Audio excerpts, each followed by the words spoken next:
Hello everyone, स्वागत है आपका हमारे चैनल गिनियरा में, जहां आपके पसंदीदा ड्रामा को आसान भाषा में समझाया जाता है। और आज मैं एक्सप्लेन करूंगी the king and tyrant monarch drama के एपिसोड 1, जो कि एक ऐसी कहानी है जिसमें टाइम ट्रैवल, पैरेलल वर्ल्ड और रोमांस सब कुछ है। तो ज़्यादा देरी ना करते हुए मैं वीडियो को स्टार्ट करती हूँ। स्टोरी की स्टार्टिंग होती है कोरिया के एक काल्पनिक किंगडम से, जिसे किंगडम ऑफ कोरिया के नाम से जानते हैं। और यहाँ के राजा ली हु है। उनका सौतेला भाई ली लिम, जो कि एक गद्दार है, उसे एक जादुई बांसुरी चाहिए, मान पासिक जियोक, जिसके बारे में कहा जाता है कि इसमें सुपर नेचुरल पावर है और ये समय और ब्रह्मांड को नियंत्रित कर सकती है। जिस किसी के पास भी ये बांसुरी होगी वो इस ब्रह्मांड पे राज करेगा। जिसकी चाह में ली मिन अपने कुछ सैनिकों के साथ महल में घुसता है और राजा ली हु की बेरहमी से हत्या कर देता है और बांसुरी को हासिल कर लेता है। पर उसी वक्त राजा का 8 साल का बेटा प्रिंस ली गॉन वहाँ पहुँच जाता है, जिसे बांसुरी की आवाज़ वहाँ ले आई थी, और अपने पिता को इस हालत में देखकर उनके पास आता है। प्रिंस ली गॉन लिम को देशद्रोह कह उस पर तलवार से हमला कर देते हैं, जिस कारण बांसुरी 2 हिस्सों में बंट जाती है। लिम इस बात से बहुत नाराज होता है और बांसुरी के एक हिस्से से प्रिंस की गर्दन पर वार कर देता है। प्रिंस की सांसें थमने ही वाली थी कि तभी एक नकाबपोश लिम के आदमियों पर हमला कर देता है। लिम, जिसके पास बांसुरी का सिर्फ एक ही हिस्सा था, वो दूसरा हिस्सा ढूंढना चाहता था, पर वो उसे कहीं नहीं मिलता और उसे बिना लिए वहां से भागना पड़ता है। बांसुरी का दूसरा हिस्सा प्रिंस ने छिपा लिया था। नकाबपोश प्रिंस के पास पहुंचता है, जहां उसकी सांसें अभी भी चल रही थी। प्रिंस उस नकाबपोश का चेहरा देखना चाहता था, पर वो नकाबपोश वहां से चला जाता है, पर उसके पास से एक ID कार्ड वहीं पर गिर जाता है। किंग की हत्या करने के बाद लिम फरार हो चुका था, जिसे पुलिस और रॉयल गार्ड्स ढूंढ रहे थे। राजा के एक और भाई ली जियोंग इन, जो कि लीगॉन के अंकल और तख्ती के दूसरे वारिस थे, और पेशे से ये एक डॉक्टर और प्रोफेसर थे। प्रिंस लीगॉन को अब किंग बना दिया जाता है। लीगॉन अपने पिता के अंतिम संस्कार की सभी रस्मों को पूरा करता है, पर वो पूरी तरह से टूट चुका था। तभी उसकी मुलाकात उसके पिता के दोस्त के बेटे जो योंग से होती है, और ये दोनों काफ़ी अच्छे दोस्त बन जाते हैं। प्रिंस जियोंग इन और कोर्ट लेडी नाम दोनों बहुत शौक थे, क्योंकि लिम को कोई ढूंढ नहीं पाया था, जैसे कि वो कहीं गायब ही हो गया हो। पर दूसरी तरफ लिम, जिसके पास मानपासिक बांसुरी का आधा हिस्सा होने के कारण वो पैरेलल वर्ल्ड में पहुंच जाता है, रिपब्लिक ऑफ कोरिया। वहाँ उसकी मुलाकात उसके सौतेले भाई यानी किंग के हमशक्ल से होती है, जो कि उसे देखकर बहुत ही शौक था, क्योंकि इस वर्ल्ड में लिम का हमशक्ल बचपन से ही पैरालाइज्ड है। लिम भी किंग के हमशक्ल को देखकर बहुत शौक होता है, पर ये बात समझ जाता है कि इस पैरेलल वर्ल्ड में उन सभी लोगों के हमशक्ल मौजूद है, पर इनकी शक्लें तो मिलती हैं पर इनकी ज़िंदगी नहीं। वो अपने हमशक्ल को मार देता है, पर उसी वक्त प्रिंस ली गॉन का हमशक्ल भी वहाँ पहुँच जाता है और उसके अंकल को देखकर डरते हुए एक हथियार उठा लेता है। लिम उससे कहता है कि अफसोस, इस दुनिया में भी वो गलत समय पर आ गया और जो नहीं उठाना था वो उसने उठा लिया। ये सीन यहीं से कट होकर पुलिस स्टेशन आता है, जहां किंग ली हॉ के हमशक्ल की डेड बॉडी थी, और वहीं पर सोंग जियोंग हे उसकी वाइफ को बुलाया था, क्योंकि उसके हस्बैंड की एक एक्सीडेंट में डेथ हो चुकी थी। पर जियोंग हे बिल्कुल नॉर्मल थी, जैसे उसे अपने हस्बैंड की डेथ का कोई फ़र्क नहीं पड़ा हो। वो घर जाती है और बहुत खुश होती है कि अच्छा हुआ उसका हस्बैंड मर गया, अब वो अपने बेटे को लेकर यहाँ से जा सकती है।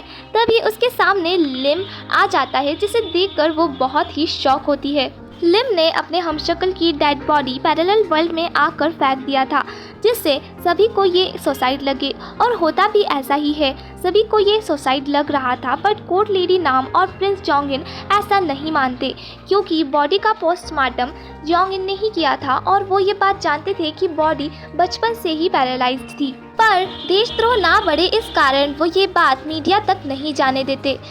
कुछ सालों बाद लिम अपने एक वफादार आदमी को लेने वापस आता है, जिसे ये यकीन था कि लिम अभी भी जिंदा है। वो ये देखकर हैरान था कि इतने सालों बाद भी लिम बिल्कुल पहले जैसा है, उसकी उम्र पहले से बिल्कुल नहीं बढ़ी। दूसरी तरफ लीगॉन भी बड़ा हो चुका था। जियोंग इन भी रॉयल गार्ड्स का कैप्टन बन चुका था। किंगडम ऑफ कोरिया की प्राइम मिनिस्टर को स्योरयोंग ली गॉन को रिपोर्ट देने आई थी, पर ली गॉन पहले अपने बेडरूम में जाता है, क्योंकि उसे कोर्ट लेडी नाम, जिन्होंने बचपन से ही उसका ध्यान रखा था, इसलिए वो उन्हें दाइमा कहकर पुकारता है। उन्हें रंगे हाथों पकड़ना था। असल में दाई माँ ली गॉन की जल्दी शादी होने के लिए उसके कमरे में गुड विशेस तालिस्मान छिपा रही थी और ली गॉन को इन सब बातों पे बिल्कुल विश्वास नहीं था और वो अभी शादी करना भी नहीं चाहता था। इसलिए वो उन्हें पकड़ लेता है और ये सब चीज़ें बंद करने के लिए कहता है। और ली गॉन के वहाँ से जाने के बाद कोर्ट लेडी नाम फिर से अपना काम शुरू कर देती है। उनके इस काम में जो योंग भी शामिल था, जिससे ली गॉन उस पर गुस्सा करता है। तभी उनके पास प्राइम मिनिस्टर सो योंग आती है। वो ली गॉन से फ्लर्ट करते हुए बात कर रही थी क्योंकि रॉयल पब्लिक अफेयर ऑफिसर्स उनकी तस्वीरें खींच रहे थे और मीडिया में ये रूमर्स फैल रहे थे कि वो दोनों डेट कर रहे हैं। पर इस बात से ली गॉन को कोई फर्क ही नहीं पड़ता। ली गॉन अपनी नेक्स्ट मीटिंग के लिए जाता है जहां वो छोटे बच्चों को उसकी पसंदीदा कहानी एलिस इन द वंडरलैंड सुना रहा था। पर बच्चों को कहानी सुनने में कोई इंटरेस्ट नहीं था। उन्हें तो राजा साहब की गर्लफ्रेंड कौन है ये जानने में इंटरेस्ट था।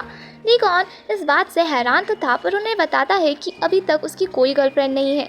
जिस पर एक छोटी बच्ची उससे कहती है कि फिर तो उसे भी रैबिट का पीछा करना चाहिए, शायद वो भी अपनी गर्लफ्रेंड से मिल जाए। अब ली गॉन एक बोर्ड रेसिंग कंपटीशन में पार्टिसिपेट करता है जिसे देखने के लिए काफ़ी लोग आए थे। उन्हीं के बीच हम एक लड़की को भागते हुए देखते हैं जिसने एक रैबिट हुडी पहनी थी और उसके पीछे कुछ गुंडे थे। ली गॉन कंपटीशन जीत चुका था। वो सेलिब्रेट कर रहा होता है कि तभी एक गुंडा हवा में फायर कर देता है। सभी लोग डर के नीचे बैठ जाते हैं और वो गुंडा लड़की को बाहर निकलने के लिए कहता है, पर रॉयल गार्ड्स उन्हें अरेस्ट कर लेते हैं। जो योंग ली गॉन को प्रोटेक्ट कर रहा था। तभी ली गॉन की नज़र उसी रैबिट हुडी वाली लड़की पर जाती है जो मौका देखकर वहां से भागने लगती है। ली गॉन भी उसका पीछा करना शुरू कर देता है। वो उसका बहुत देर तक पीछा करता है पर फिर उसे मिस कर देता है। जो योंग भी ली गॉन का पीछा करते हुए वहां तक पहुंचता है और उसके अचानक यहाँ आने का कारण पूछता है। ली गॉन उससे कहता है कि उसने रैबिट हुडी वाले इंसान को देखा। जो योंग उसकी बात नहीं समझ पाता तो पैलेस में आने के बाद वो फिर से उससे वही क्वेश्चन करता है कि वो कौन पर्सन था जिसके पीछे वो इतना दूर तक भागा। ली गॉन उससे कहता है कि उसने रैबिट हुडी वाले पर्सन को देखा। ऐसा लगा कि वो वही नकाबपोश इंसान है जिसने उसकी 25 साल पहले जान बचाई थी। यहाँ हम ये देख पाते हैं कि ली गॉन अभी तक उस इंसान को ढूंढ रहा है। वो एक डायरी निकालता है जिसमें वही आईडी कार्ड था जो उस नकाबपोश के पास से मिला था और ये आईडी कार्ड था सियोल पुलिस स्टेशन की डिटेक्टिव जोंग तेयुल का, जो कि कहानी की फीमेल लीड है। ली गॉन आईडी कार्ड का इशूइंग डेट देखता है जो कि 11 नवंबर 2019 था। ली गॉन आज की डेट देखता है जो कि 10 सितंबर 2019 थी।